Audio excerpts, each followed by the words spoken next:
shout out to Absolute Streaming for making this live stream possible. Broadbeach Cats 2021 QAFL Premiers.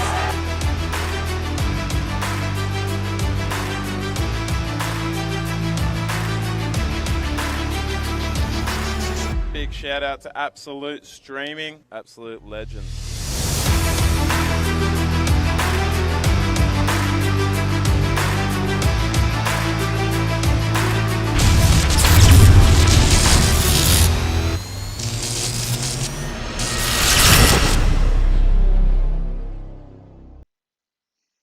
Hey guys, just Nelson from Absolute Streaming here. It's been a little bit of time between breaks for us to chat about other stuff, but we're back again, and we've got some specific stuff that Michael and I wanted to chat about today. So I'll bring him into here so I can then turn him on as well. There you go, you're live now, Mike. Hello guys, thank you for tuning in again. Yeah, it has been a while. It's been about 2 months, maybe, maybe more.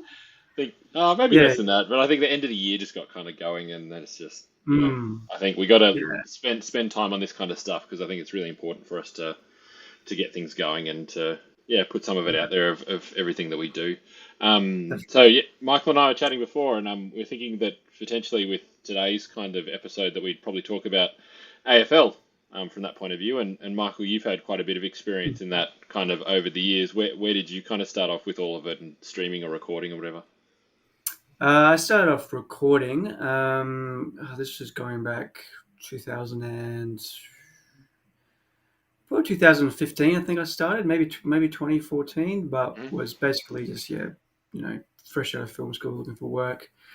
My younger brother was playing for Mount Gravatt at the time, and I think we ran into Dean Davis, who was head of the media content back then. He was the one that was responsible for filming and recording all the AFL games around Queensland. So that was when they had about, I think, 14 teams in the league, and he was responsible for getting all the operators and sorting them out to each side.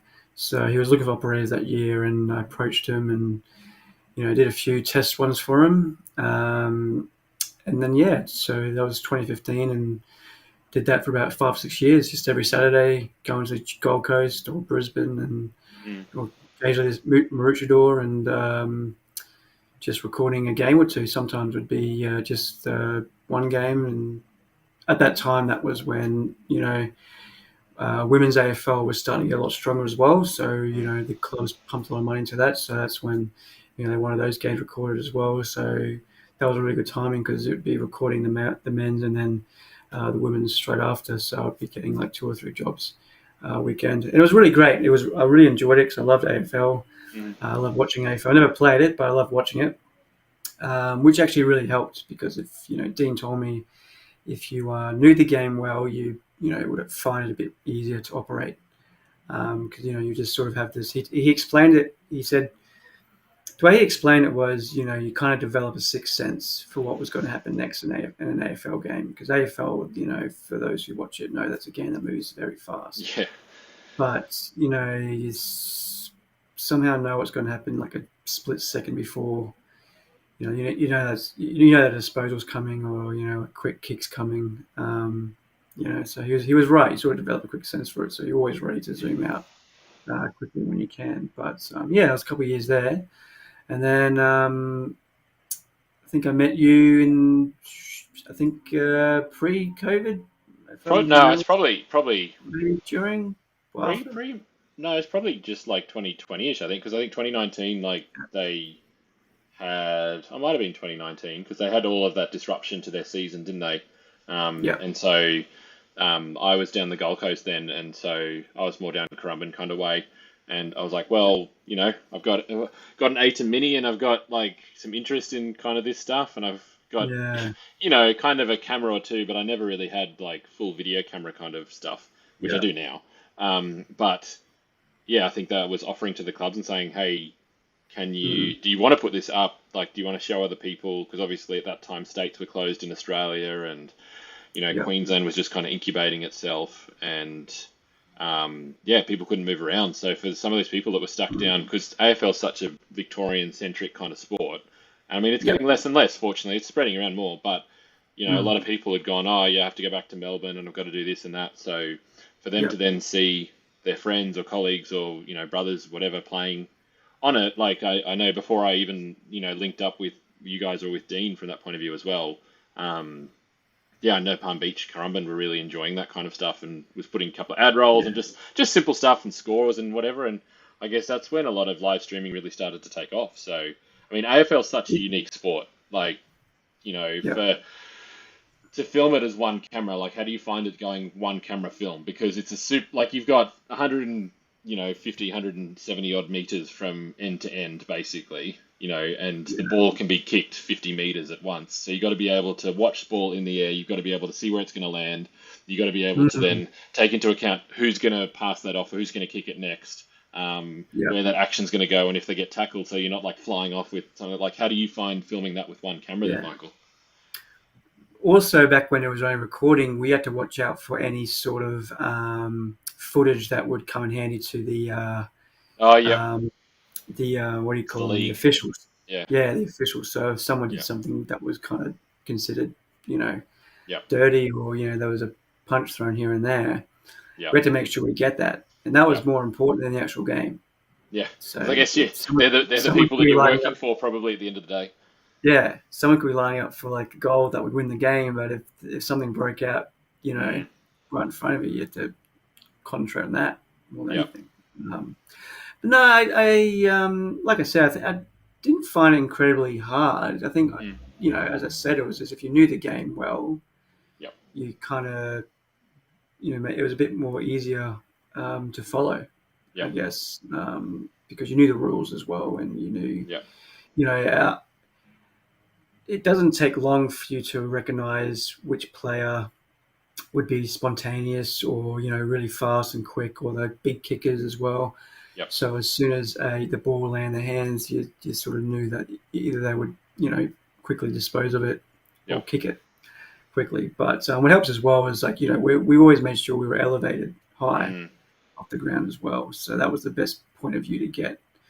And, people think when you're behind the camera and you're looking through a viewfinder or the eyepiece, you've got one eye closed and one eye open, like the one sort of closed and the one looking in the eyepiece is open. But actually, we always made sure both our eyes were open in case we need to look up quickly, because that's what we did all the time. It wasn't always just looking at the viewfinder. It was just sort of like, watching the actual field instead of what was on the viewfinder or in the eyepiece.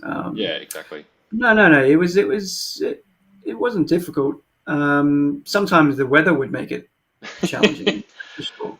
We had some bad wet weather because, like, a lot of the clubs, either they have really good cover or they don't have cover at all.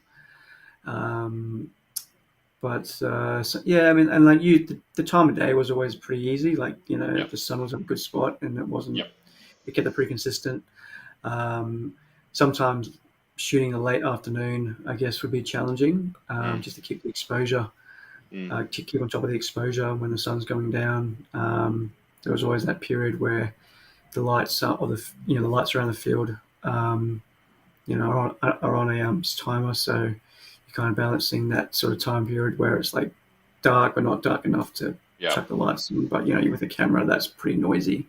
So you got to like watch the ND filters and the iris. But because it's not really it's not really like a sport that you're going to be able to shoot on like a mirrorless camera. It really isn't. Like, that's the thing. It's just people come into it going, "Hey, I got my Sony Alpha or my Canon R5 or whatever." It's like you can't shoot this sport on that. One, because the cameras are too just jelly as soon as you move them side by side and wave them about. Because there are times that you do need to basically whip pan a little bit to just be like, the action will move so fast, and then if you're just all sideways like this kind of thing, then it's not going to work, and you need the control to actually rely on autofocus, which comes from more camcorders rather than, professional camcorders, but more camcorders rather than relying on a mirrorless camera that has a depth of field that's like this big, to autofocus on something where actually, if you watch TV and whatever, like, their sensors are still small because they allow so much zoom that comes into it. So that's why your depth of field is so huge on those cameras. Yeah. And so that's why you can see everything. Because last thing you want to be doing is like you'll see at the end of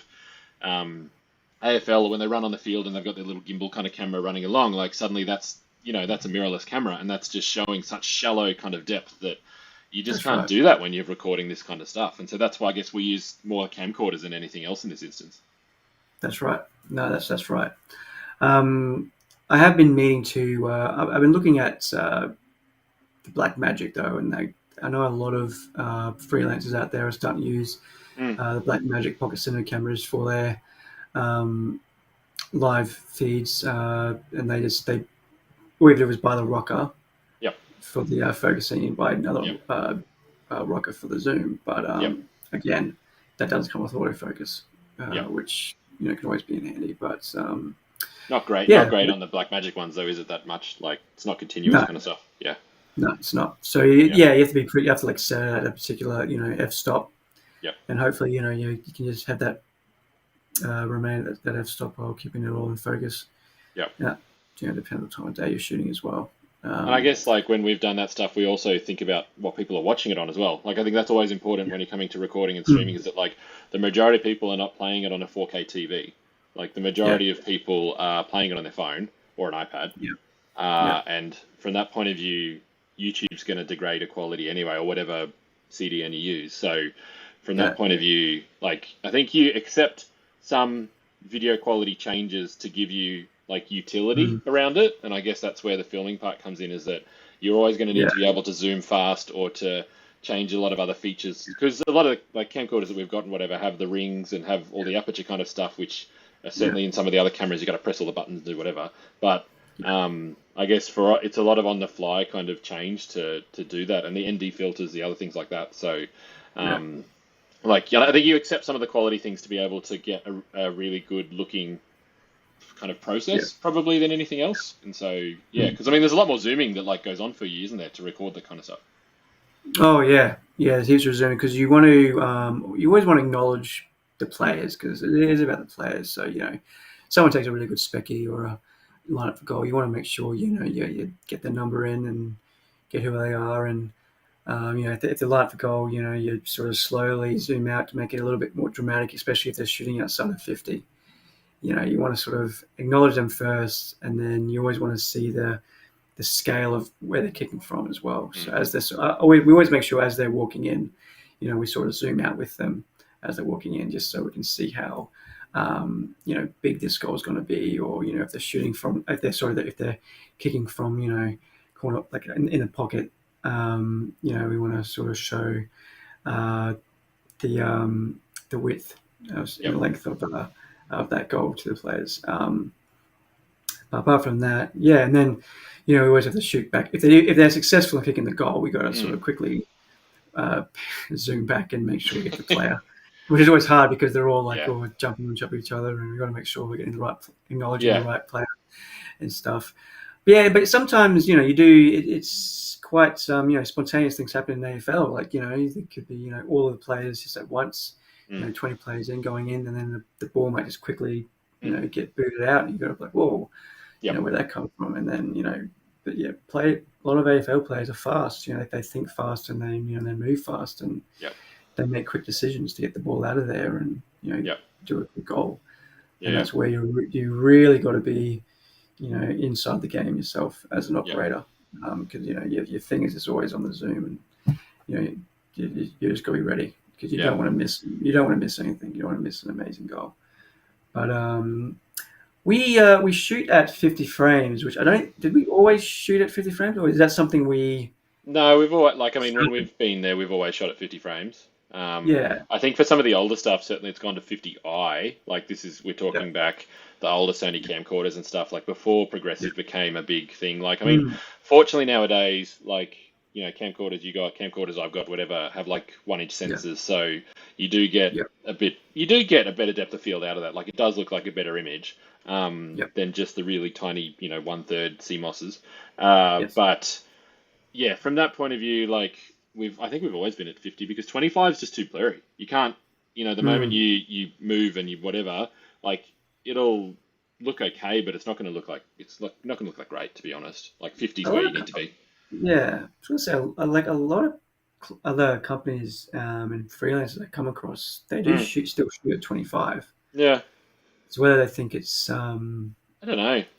whether they haven't experimented properly or they haven't, it's just a I choice. guess the other thing you look at is like if you ever want to slow it down, like try slowing down at 25 versus a 50. Like at least Oh, if you could slow 50 to half speed and play it at 25 or 24 or something, and still that's looks right. okay. So Yeah.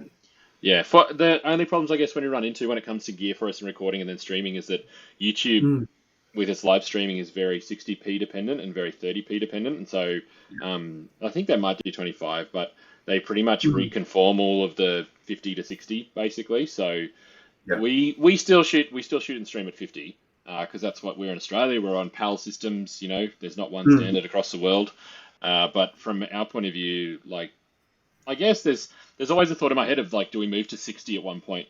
Because our cameras all do it, Mm. and do we think about those kind of changes? But then, I mean, then one of my Canons doesn't even change because it's all PAL kind of locked anyway. So, Yeah. that's the tricky part there. So I think while we're in Australia and doing all 50, everyone knows what 50 is. But now with all this, everything streamed to TVs and to phones and whatever nowadays, it doesn't matter really what you're doing. Like I think as long as you've got Yeah. enough frames to make the image look good, that's good. And It does. It does make things a lot smoother. It does yeah, make things look a lot smoother, and then maybe that's not for every sport, but yeah, for a fast oh moving yeah, sport like AFL, yeah, you want to shoot at that. And like we do a lot of replays now, yeah, and it's always a lot nicer where it starts out slow and then we speed it up, or vice yeah, versa. yeah, You know, it's definitely comes in handy. yeah, But no, we've done a lot of different, I guess, clubs together. mm, Um, I guess there's hasn't been too many on the top of my head that have been challenging, except for one, which was Labrador, and that's with the massive post. yeah. That's the yeah. And the fact that you don't get any like internet, and even though the tower's Yeah, like right behind the club basically, so you're in this kind of Faraday brick cage, which is frustrating at the end of the day. Yeah. I guess like a lot of them have been pretty good. Some of them even with weather challenges, we've been able to overcome that. I guess it's just with planning. For some of them, certainly down at Palm Beach, Currumbin, where they've kind of got you on the little concrete little stand, and which is essentially the old coach's box. From that point of view, that was not great. But then what we were doing is kind of covering you off so that if you did get wet, doesn't matter. But then running cables to kind of elsewhere. So at least with laptop and recording gear and whatever, if we needed it, then that's kind of under the shed. So it's easy and near power as well. So we're not kind of out in the elements. So there's ways to do it, but I think overall most of them were pretty good. Like certainly around the Brisbane, Gold Coast, even. I mean, Maroochydore was interesting up on the scaffolding probably, but like I mean, I think I only had to do that one time, and that wasn't even like technically with what you guys were doing with Dean or anything. So that was just me still doing Palm Beach stuff. So I think that's a challenging one. That's not internal. That's external. So. But for the majority, we've been pretty good. We've been pretty fortunate, I would say, because power is important for us. Like you can't. AFL games take at least 2 hours, and then it's anything plus. So most seniors games are probably going to take 2 to 3, depending on how long things go. A lot of the more juniors are going to be at least 2. So you're running through a lot of time, and when you're recording and zooming and you're constantly moving, like that uses up battery power, and you can get like extra batteries, but then if you're trying to record and stream and do all of that, it's difficult. So power is often a necessity for those, and I guess where other companies have probably moved into some of the spaces there is they've used a lot of the other streaming devices and used like cloud type scoreboards and things on there as well. And I guess we've talked about that with us to see like, is this something we want to do and whatever. And I guess the level of quality that we like to bring is like we like to rival what goes on with the broadcast stuff. We don't want to just sit there and have something that goes out, and then when it gets to quarter time, we've just got like a placard that just kind of sits there, and we all go to silence, or we point it at the sky or whatever. Like I think the parts that we've always come through has been to try and make like a really high quality stream that people enjoy and want to look back on, and I think people have enjoyed that for us as well. And so that's where we strive to keep going. We want to make it as good as we can, and I think not settling on things that may be like, oh, we could do this and then just have one little bit of gear only out in the field, and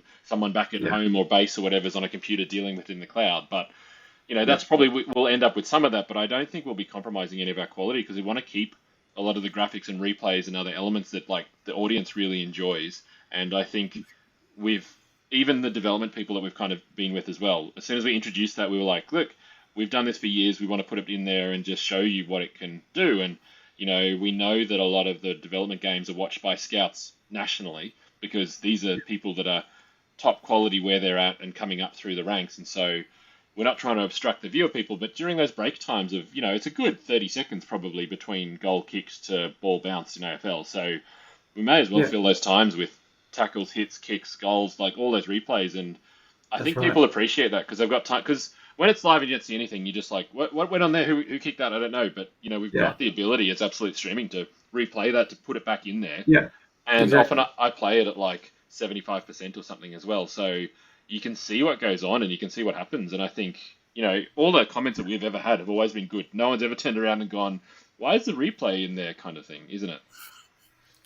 No, I think you're right. I think they definitely appreciate it, because they might come to the stream late and then they can see, if quarter breaks, halftime breaks, they can, instead of trying to like scrub back, the first quarters, they can see all the good stuff.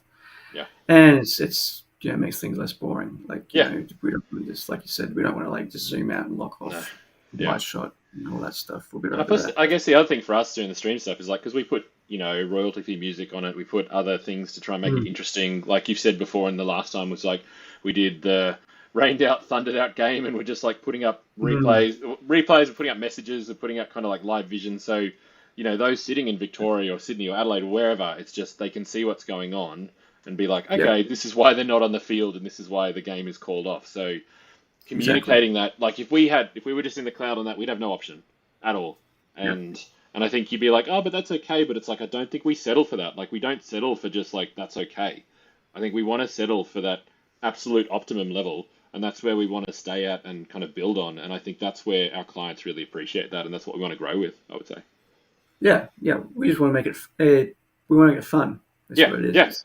It's a broadcast. Yeah, because it makes it fun for you, it makes it fun for me, it makes it fun for anyone else kind of along with us, because at the end of the day, like they look at it and they look back on it and they enjoy what they're seeing. And I think that's, we're not just doing it because we just want to record something and be, like, oh, cool, just got a camera. It's like we actually enjoy the sport that we're kind of doing it for. That's right. That's right. And like we've got these great programs at our hands, like, VMix or even OBS. And it's like, we should, if it's there, we should use it. Use all these cool features that we have at our disposal. Like it's a tool. It's another form of equipment we have, and it gives us so much freedom to have fun with it. And there's still a lot more we can do. Oh yeah, there's so much more we can do. Yeah. And it's only growing. Like it's only getting easier to do that. And I think if we underutilize that and just kind of turn into, I just want to do it in the cloud and just do it on my phone and do this, and it's like, but I think what we've shown in the last year or two at least is that we've started to really centralize and have like our crates and boxes that are all kind of together. And so, we might only take up a desk's worth of space, and that's just as long as we got power, like we can, you've got the camera all set up, and then we're running to that, and we can run NDI, we can run monitors to other, computers and rooms and whatever. But we're taking up one desk of space, and I think that's the big difference when it comes down to it. Exactly. So go. I was going to touch on live streaming a AFL game. Let's discuss let's discuss all the admin and boring work prior to the game. So it's not like they just tell us where to go and we rock up.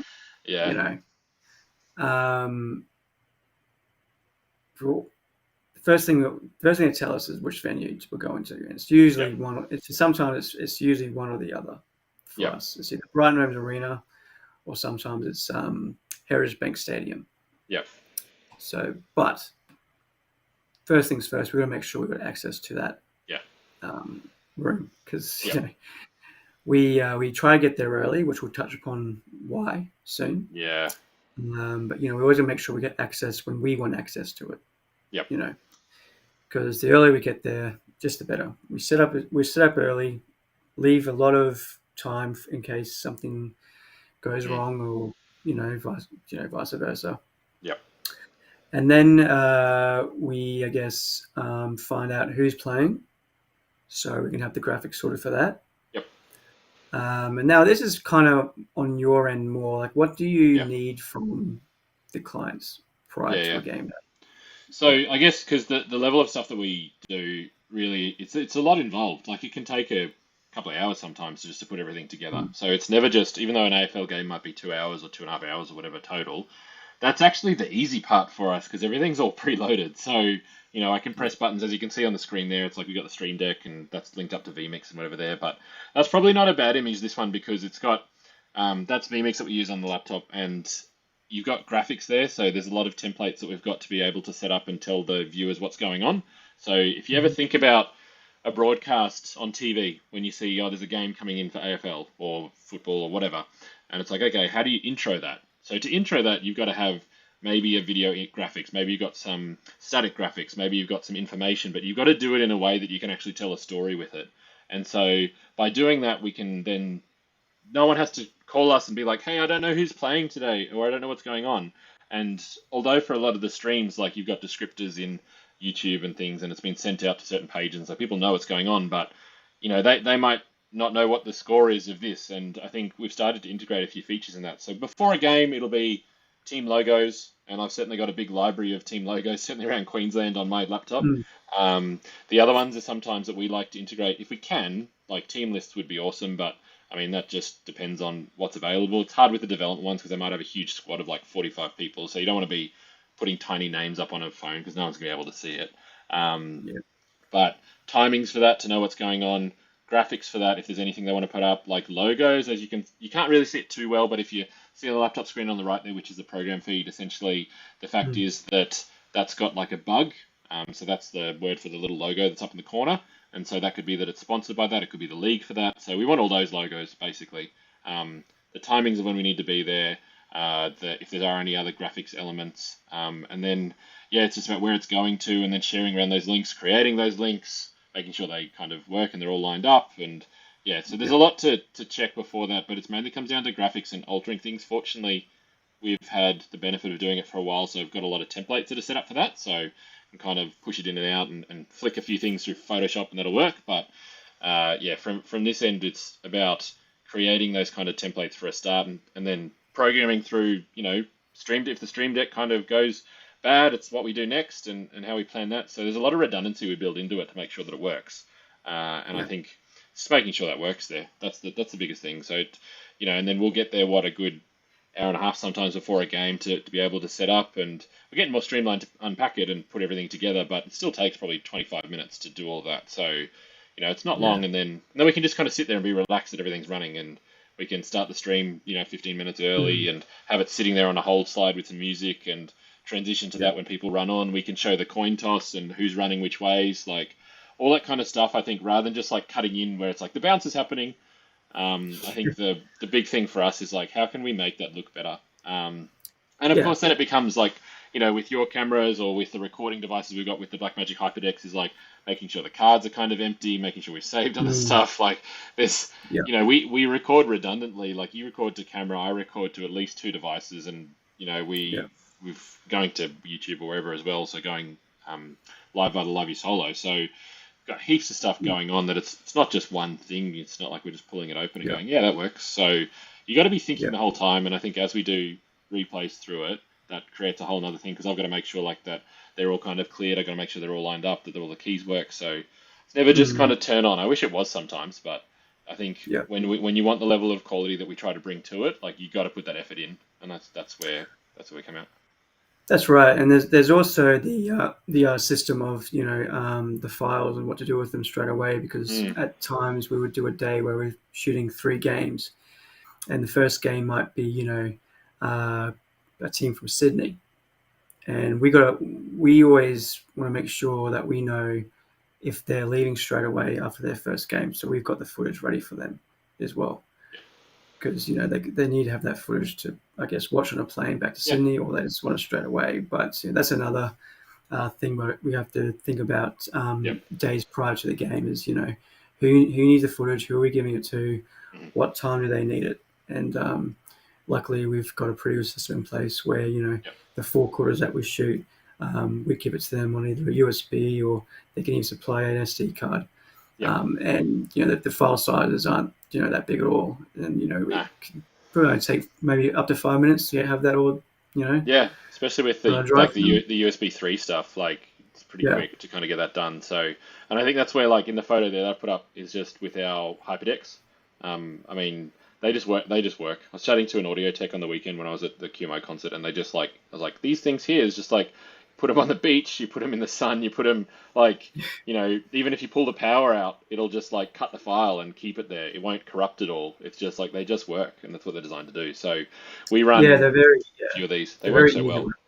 Yeah, Yeah. their hyperdecks are great as well. And if you're watching and you shoot on a mirrorless or a something with Blackmagic RAW, you can also import LUTs Yep. into the hyperdecks as well, and that's really cool to do. I think that's the other thing is, like, you can record to like DNX HD and everything else in them. Like, you're Yeah. not just Very it's not quick like as well. yeah, you can do MP4, but you can also do like ATVC, and you can do DNX, and you can do ProRes. You can do like it just you can do basically anything. So the quality of file that comes out of ours is straight from the camera to the laptop, which is via NDI for us, so it's full high quality, and then it comes out basically uncompressed. So we've got a fairly uncompressed file that we're only recording once into MP4. So that works pretty well. So making sure all that works is a big thing for us, but I guess the repetition really is good because we know what works then from there, which is really That's right. That's right.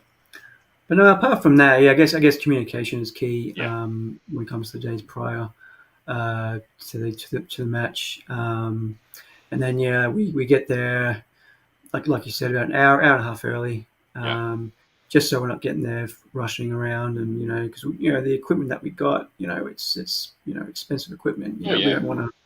We want to be careful, so especially if shooting out the window like I am there. Yeah. So how do you? Because you set up your tripod. Like, I mean, I didn't know how to set this up. Like, this was it makes sense because it makes a 3-legged tripod into a 2 essentially. Like, with what you do. Yeah. Like, how do you set that up so that it stays stable for you, Michael?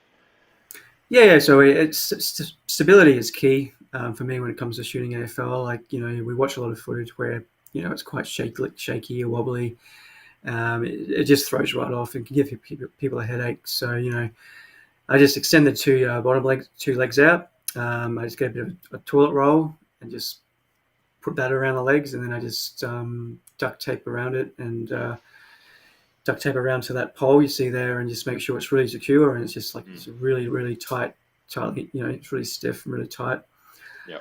So it's just not going anywhere. I think what it does is you've made the tripod legs vertical by doing that, and so you actually can be right next to the legs, where instead of them being out like this, you can actually they're straight basically. So you can stand so close to your camera and not be inhibited by needing to walk around a leg or get caught in something or bump it or whatever. Like, it's quite nifty kind of way to do it, really. Yeah, it's worked well, and one thing we didn't touch on, but if you're shooting any sport, especially ones like AFL or rugby, definitely invest in a Miller tripod or a tripod with a really good fluid head. Some kind of really nice, smooth tripod, basically. Yeah, just get that. Just even if you want to buy a cheaper tripod, but invest in like a fluid head. Yeah, you can replace it with. At least do that, because the fluid heads they're just amazing, man, for this sort of sport. It's not one you can't just buy a photo tripod and just kind of do it. Unfortunately, too doesn't work. clunky. Yeah, you don't want clunky footage. That's the one thing you don't want. Especially when we're zoomed in so much. Like, that's the thing with AFL, is that like you can see here where you are is like we're probably 30 meters from the sideline, and then it's another, however far, probably another like 70 meters into the center of the square, probably. So we're a good 100 meters away, and yet then there's another 70 to the other side of the field. So like you need a camera like that does that 24 to 30 times really to be able to shoot AFL. It's really hard to do it on. You can't do it on a 15 times zoom, and I guess that's the difficulty of being able to try and do it with something that's a mirrorless to cover the whole game, is that you need to be also getting people that are in front of the tents right there, but then also getting them when they're at the far kind of light pole. So that's right. I think that's where the camcorders really come out, and that's why we kind of stick to them. And that's why we get good camcorders, so we make it look good. That's the main thing. Yeah, and some camcorders come with a zoom extender as well. A lot of operators don't like using that because they think it's sort of not ruin the image, but it makes the image a little bit softer. I've never really had that issue, but then again, I don't use Zoom Extender often. It's only when we're in venues where we're really further away Yeah. is where I've got no choice but to use Zoom Extender. But Yep. no, that's how we set the tripod up. To some, it could look a little bit tacky, but honestly, at the end of the day, it does the No, job. it works. You Yeah, know, it works, you and gotta it make works sure. really well. Yeah, I would say more than anything exactly. else. No, Um, exactly. so I mean, like we do get some locations that are. This is. I mean, I would say that although you're like, yeah, you're in a cool upstairs kind of location, and so you can see everything. It's like you're actually pretty far away from the field. Like to make it Yeah, to catch the other side of that field, you're even further away than that last image in this one, that's right. and That's yeah. that's far. And I think that's when I might use Zoom Extender actually for that one Yeah. too. Actually, Yeah. But even to get but like, if they have a close hustle down near like the goal square, for yeah, example, like you're trying to get all of that, and it's far away. it is. It is. Yeah. It is. But it does. Even though it's further away, when you go wide, it makes like a really nice image, Mm. especially with these academy games. They're all sort of spread out a lot more. So it's Yeah. it's it's, it's a especially when you're doing a game like that, it's like a really nice contrast of colors as well. Yeah. It makes for a great image when you're zooming out wide Yeah. for that. But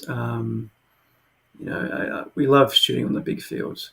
We love shooting on the big Yeah. fields. It is nice. It is nice to see. I mean, this is a broadcast angle that's at Yeah, Heritage Bank anyway, so yeah, it's nice to work with those because it's just that like when you get to a venue that is made for you to shoot in, like mm, the window's open, they got space, everything is in the right spot. Like it's so much easier yeah, to do that rather than trying to manufacture something. Even though we do, and a lot of times it works really well. yeah, It's nice to have something that's just purpose built for it at the end of the day, yeah, which works really yeah, well. Um, yeah. so I guess the other ones has been like we've chatted about a few things with filming, like difficulty wise, like weather's been something that's certainly been a challenge for us. We've had Mm, ones where camera lenses are fogged up due to it being so wet and cold, and then I mean yeah, Queensland is its own unique climate essentially. You yeah, get a rainstorm comes in, and then humidity hits like 90% after that, and then you've yeah, got sun and heat, and it can change all in the time of a game because it's not a basketball game that might be 40 minutes. It's like 2.5 hours. So you've got so much capacity for that mm. to change. And I guess power is another one that we kind of chatted about.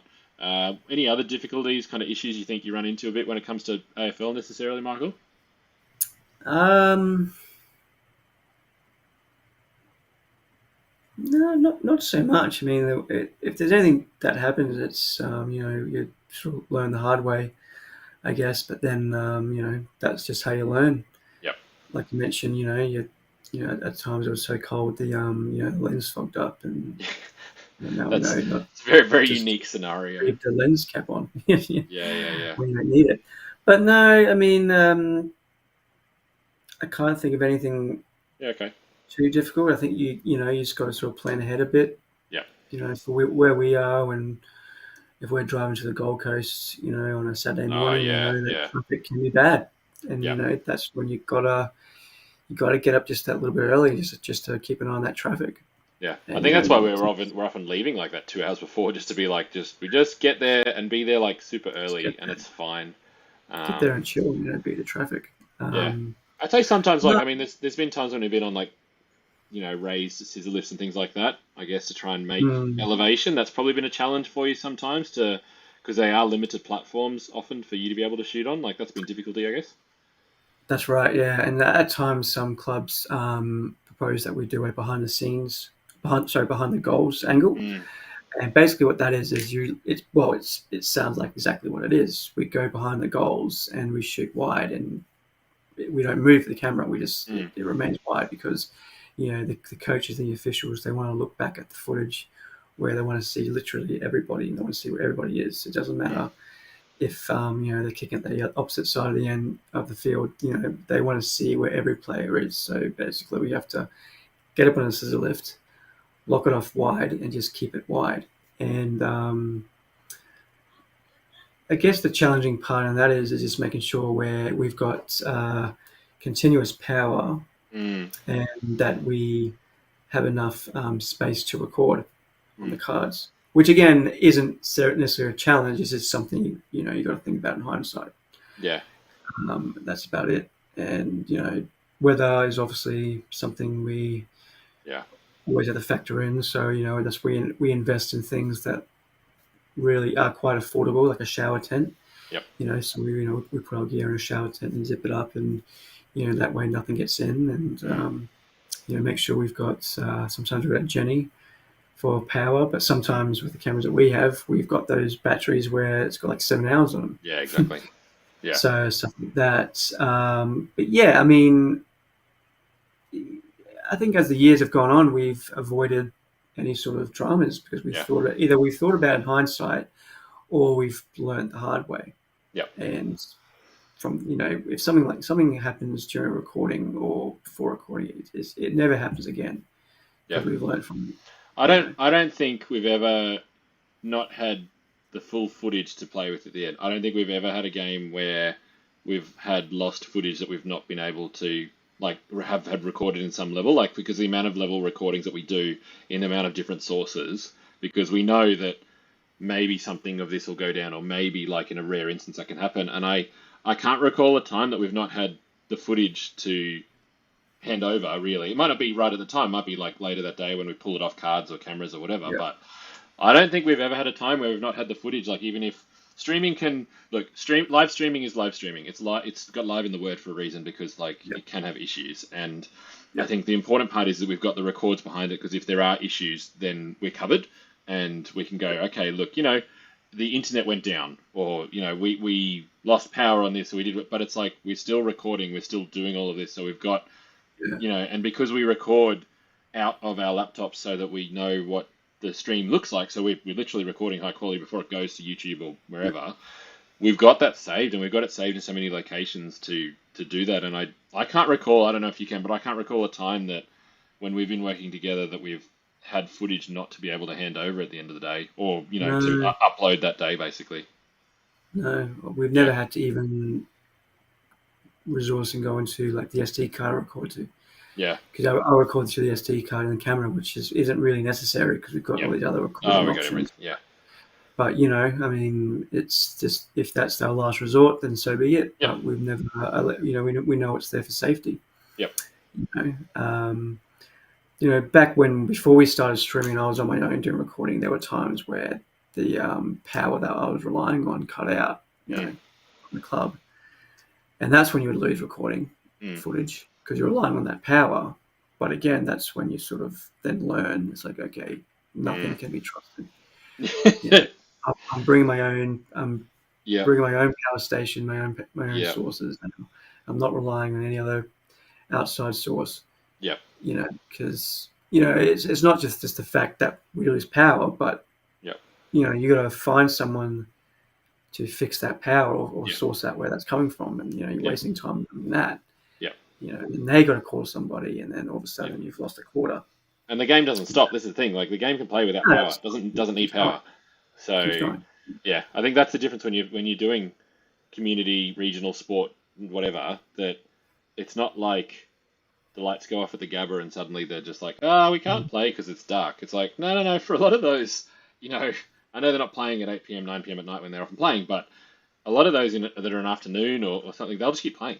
Lights go out and it's raining, they'll just keep playing. So you got to be able to duck and move, and you got to have so many other strategies, which we do, to make us redundant and make us available to give that footage soon after the game, so that event or whatever. So that I think we prepare so much that when we together end up doing events that aren't sport and aren't outside, it's we almost think that it's too easy sometimes because we're so used to planning around it to make sure that we don't miss anything. And I think it works quite well then, really. Exactly. And there's very few things that are out of our control. But the one thing that comes to mind that's completely out of our control, which I don't think's happened to us, but I've heard it happening many times with many other companies, is that the platforms that we decide to live stream to, which is pretty much any platform, Facebook, YouTube, they've got their set rules. And if the both of us are live streaming to YouTube, for instance, and a lot of these clubs, they like to look after their spectators, so they make a day out of it. So that's when they play music during the breaks and stuff like that. A piece of music, if caught on YouTube, can get you that live stream kicked out because it's copyrighted music. that's just an example of something that's completely out of our hands, unless we're very quick in muting the feed. Yeah. But apart from that, it's a game where a lot of spectators, they get very passionate. They might say something that they shouldn't say. That gets picked up on YouTube. Yep. This is a public live stream that they've picked up a profanity or something. That live stream gets kicked off that platform. It ends. So there are a few things where there are a few instances where it's out of our control. But apart from that, we're in control of everything else. And I think I kind of take control of that. I think I've used so many mitigating strategies in the last few years, and even before, we used to, even though we worked for other people, we were working together for like a year or two, and so when I was doing the live streaming for that, which was only one game or whatever, but per weekend, but yeah, they'd have, here's the Red Bull van and here's it playing DJ music, and then they'd forget that the game started and they're still playing it in the game, and you're like, well, how do we make sure? Platforms like Facebook are terrible at that. They just have this auto feature and they'll just be like, nah, you're out. YouTube has probably a little bit more lax, and they might mute areas rather than kicking you off from that point. So, but it's not, I've heard horror stories of Facebook ones where people I wasn't, and you're in the public domain, so it's not like you're trying to reproduce it to get money off it or anything. So technically you're allowed to be there and stream it and whatever, because you're doing something else. Someone's decided to play something in the public domain. So it's not you, but they don't care. So what we do is we use a lot of royalty-free music. So I specifically often get it from YouTube, from their libraries, so that I know that YouTube's never going to have an issue with it. Facebook sometimes, Facebook's algorithms are weird, but we don't stream to Facebook, so it's fine. It's a bit clunky. So YouTube does really well, but I have a lot of buttons through the Stream Deck, which I've kind of got going here on this one. But essentially, they're linked through to vMix for us, so that I can press mute, or I can change some volumes or whatever. And there was one instance where it was a grand final down the Gold Coast at Southport. And you weren't there for that one, but I was with Dean on that one, Michael. And so essentially they were just playing music, the whole kind of, and they just, at least into 10 minutes into a quarter, they just were not listening to, the game was going on and they didn't care. But I had to literally I kept our background music, which is not too confronting, it's just more kind of easy listening, kind of non-vocal music. I kept that at a 15%, 20% level during the whole, so you could still hear the whistles and whatever going on in the kicks, but I basically kept that at a level to confuse, so that it wasn't pure music going out. And so these are the things that you need to respond to straight away. You can't just sit there and go, because I'm listening to it the whole time while it's happening, and so I can tell what's going to go through the stream, and if I'm hearing that kind of stuff, I know that they're not going to like that. So we've never had a copyright claim that's come on ours. We've never had an issue, even though people have played music at quarter breaks and whatever of ours from what we've done. And so that's just playing it over the top, so it's not just pure music that's being played that's already copyrighted somewhere else. So that's how we mitigated, and we've come through those strategies. I started that early on, but you just got to do it. You just got to do the royalty-free music, and we're always interested in adding other artists or people in that are local if they were interested in that and writing their own stuff, because I think we can promote them and put them through all this stuff to put them out there and put them live. I think that's where those avenues become. And so, it's I think we've created a strategy to do that, and that's the only way that we can do it, because we need to stay up live. And there's a reason that broadcasts cut to ads rather than staying on at a venue, just keeping it locked there, because you'll just hear music. And although they have different licensing, but we just can't deal with that. So I think that's that's a good point to bring up, because we're in a live environment and an atmosphere. We're not just in a conference room where we're just one person's talking at a lectern and that's it. We're in cars going past, trucks going past, lights starting, emergency alarms. We've got so much else going on that we create our systems to be able to duck and move with that. And I think they work quite well from there. That's right. But it makes it interesting. So much interesting. But I guess going back to the setup, on your end, do you have a checklist on what you set up first? Is it? You mean before the games or on the days, probably? Yeah, no, mainly before the games. So I set my camera up first, and straight away I get a feed from my camera to the bird dog, Yep.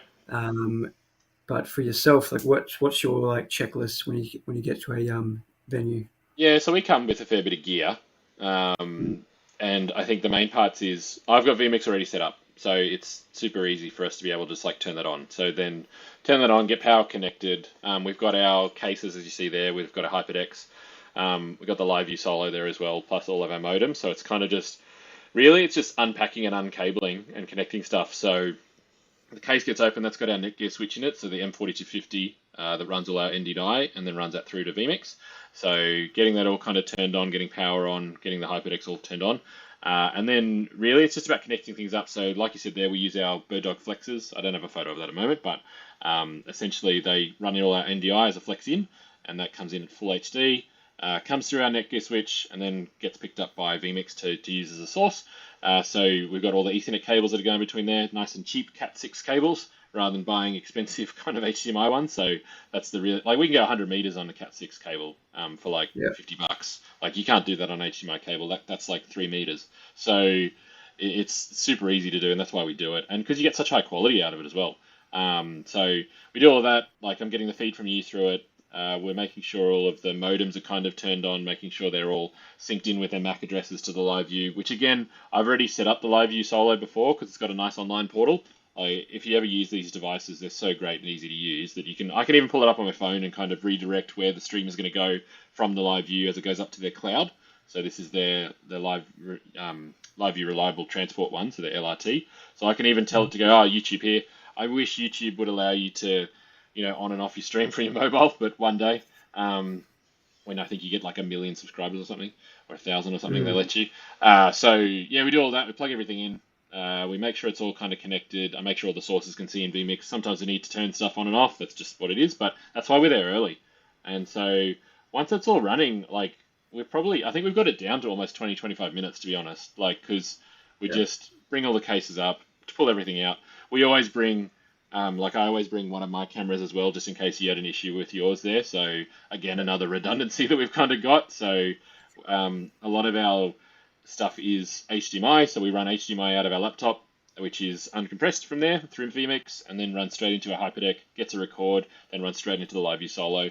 And all of the HyperDecks loop each other with SDI in and out. So that's the beauty of getting the HyperDecks, is that you can actually output either HDMI or SDI at the same time. And so, or they have loops like A's and B's and whatever. So they're great devices, what they are. And so they can all record each other, while I just get one HDMI out to put to the LiveView, and then that goes up to YouTube. So once that's all going, we just kind of sit there and wait really, and run through some graphics. Sometimes I start the stream like 20 minutes early because I just want to start to do something.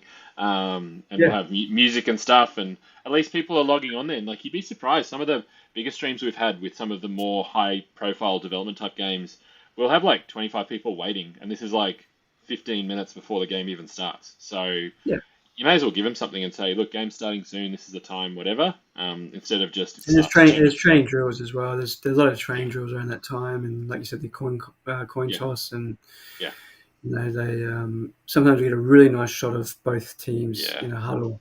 Yeah. And like they're kind of like really good, decent distance, but we zoom out wide, and that's what I think.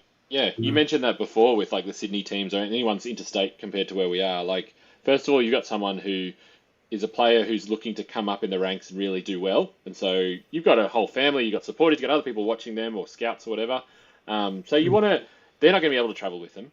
Or you've got extended family somewhere else or overseas or whatnot. And suddenly we can we've had you kind of go, oh yeah, we'll pull on that, like you said, with the huddle there, or when they're doing drills and whatnot. It's like, they may not take a specky, they might not kick a goal, they might not really be seen too much in the game, but at least like they've seen them in the early parts of this live stream, so they want to stay engaged, and that's the benefit that we've kind of had really than anything else. So and that's just us communicating it, because I'm just like, we got 5 minutes here before it starts, do you want to go get them? And I can see in the previews, this is why any kind of these programs is great, I can see the previews where you're kind of going, and then we can cut to that, and we're always talking to each other about what's going on. So we're trying to create like a really nice story of that, and I think that's where the benefits become, like in the visual storytelling, but also then the mixing and the graphics and stuff on top. So I don't think you can't do that by just putting scoreboards on top of it and just hoping that one camera locked off is enough. Like, I think you want to tell a story and you want people to look back on it, and we still got heaps of views that come on for a lot of our AFL games that we've had in the past there, and I think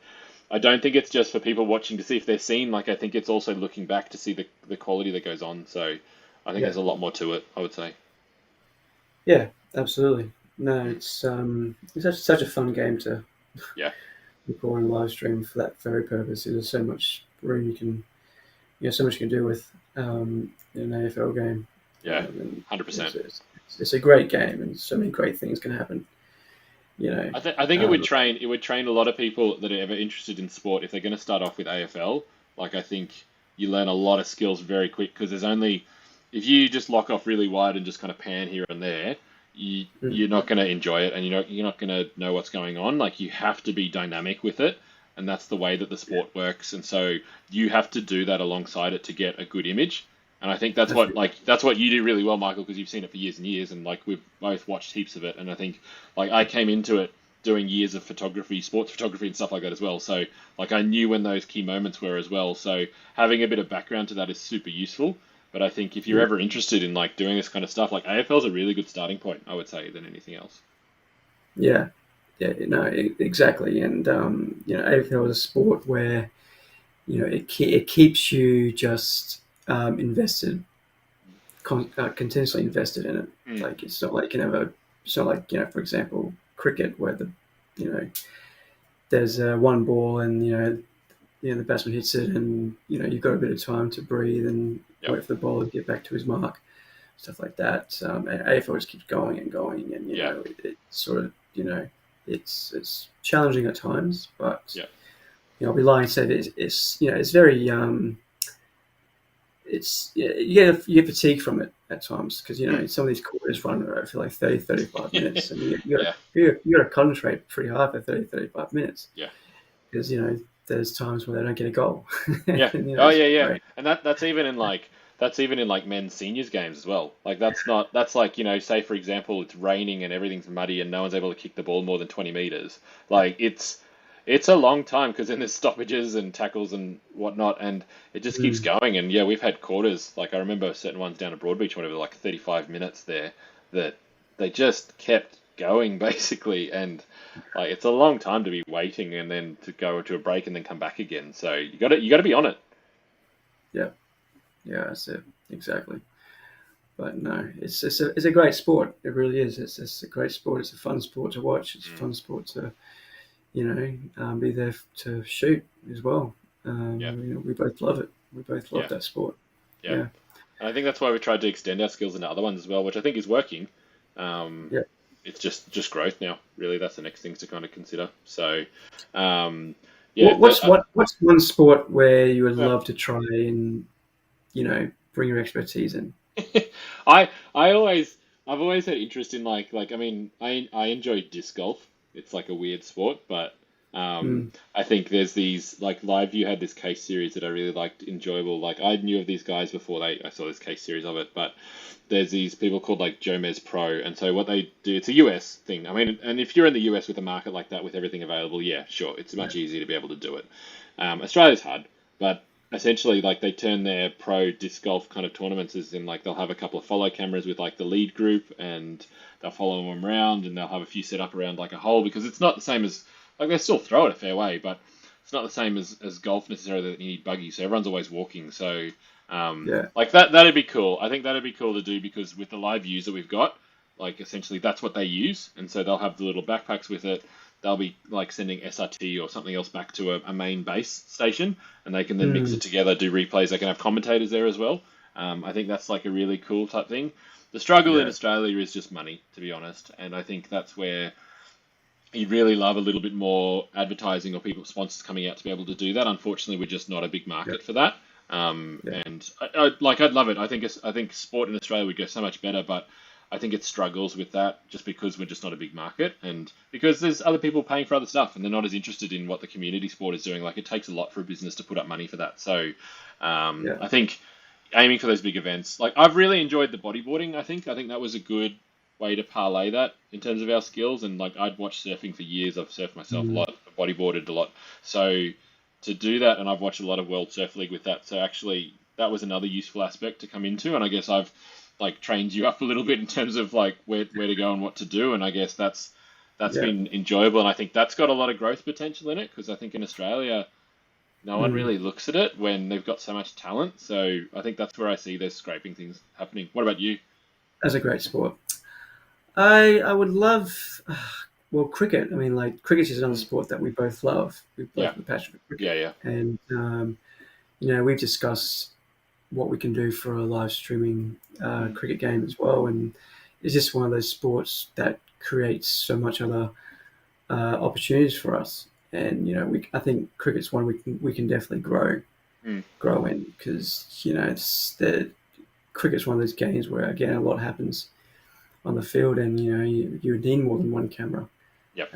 It's cut between, and you can have the ads, and I mean it's like I mentioned before, a lot of breaks can happen in cricket. Mm.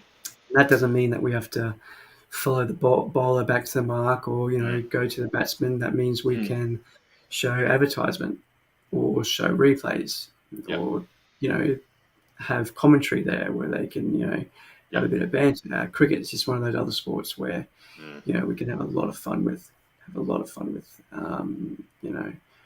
But apart from that, I mean, any sport really, any sport I think would Yeah. be fun to do. Rugby would be fantastic. Rugby would Yeah. be a great one. Even tennis would be a fun one to do as Tennis, I well. think, yeah, tennis would be interesting because you got to obviously set up your cameras differently, and you can, you really can kind of have a wide camera. Like yes, there's Yeah. more, like there's more zoom ones you can have, but like you can run tennis with a fairly wide angle, so you can kind of do a tournament with that and run it all together centrally. So yeah, That's right. I think the interest comes as well as to like what sports can you then add graphics to, and what can you add scores to, and where can you add audience interest to. I think that's a really interesting aspect.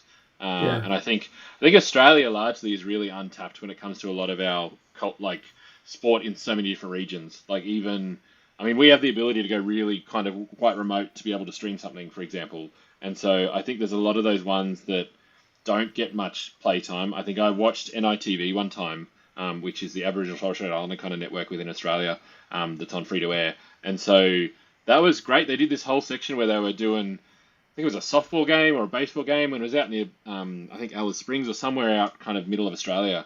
And it was just dirt, and it was like, the quality is the quality, but like and it's not going to be live streamed, like it's recorded and kind of put in. But it was great to just see access for that. There's someone like doing that and then sending it in, and you've got a network that is willing to, because of their special cultural parts, is willing to kind of put that out there and show it. And you're not going to get everyone watching it, but I thought it was great at the end of the day. And those kind of more remote things, I think it's like just pick up that stuff and get it all going. And I think that's where we've chatted about having like there's parts in the States which I wish I hadn't here, but building out some kind of trailer type thing to enable us to do those kind of remote parts and have a little base that we can work with and have a platform for and to do that. And so whether it be some kind of rowing type event or some kind of outback radio type event, or something else that you can actually go, hey, we can do this and we've got the ability and we don't need to rely on people as much. So I think that's cool. I think that's where that'd be interesting.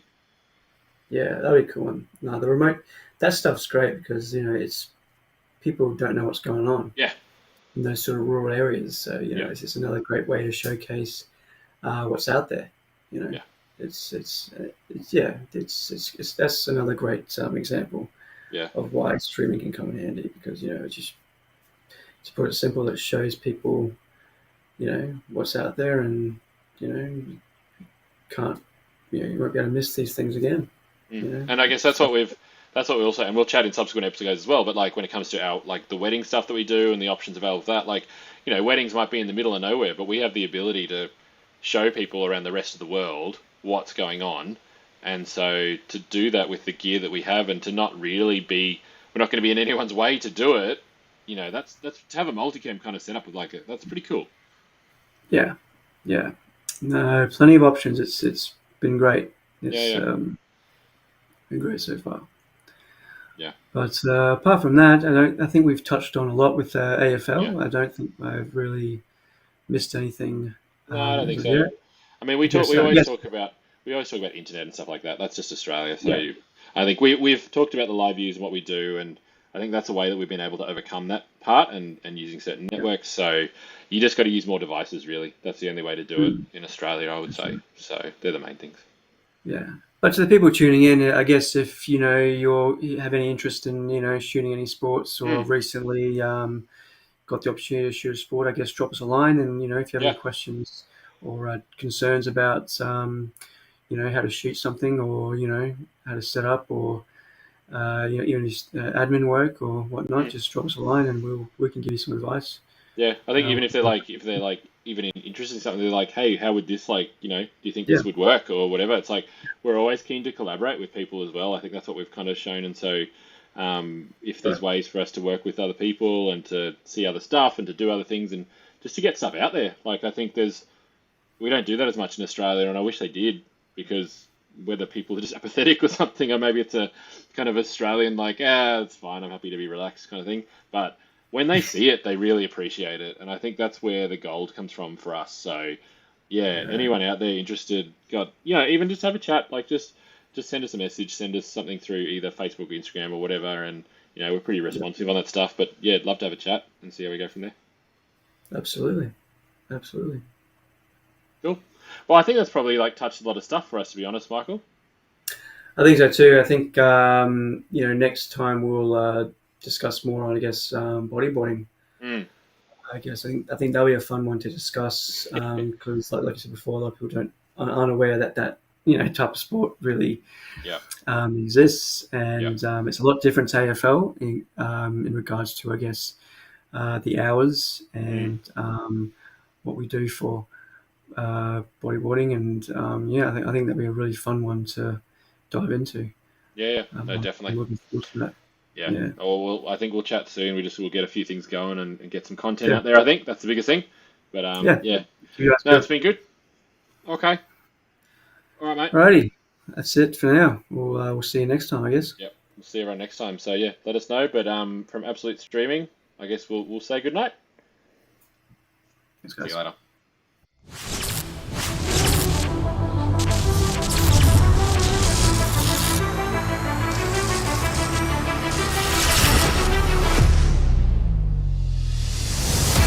To do a big shout out to Absolute Streaming for making this live stream possible. Broad Beach Cats 2021 QAFL Premiers.